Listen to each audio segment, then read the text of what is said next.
Prizreni dhe i gjithë vendi u trondit mëngjesin e së martës me vrasjen e rënd të 15 vjeçarës shtetëse turke. Krim ky që po dyshohet se ishte kryer nga baba i saj, Mehmet Gorneç.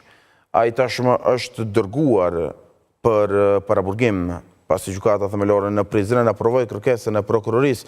Kërkesa e prokurorit të shtetit, siç merr vesh Klangosova.tv, ka zbuluar detaje tronditëse. Gjithçka dyshohet se ndodhi pas orës 5 të mëngjesit, ku i dyshuari nisi të sulmoj të bijat derisa të njëjtat ishin në gjumë, duke ju vërsulur fillimisht 15 vjeçarës, e cila nuk arriti të mbijetoj plagëve dhe vdiq në vendin e ngjarjes.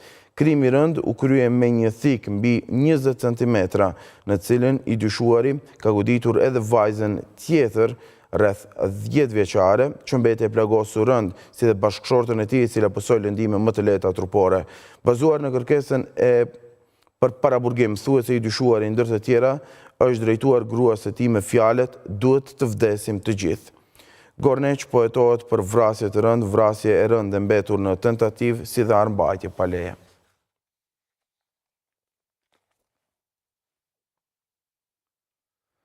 Policia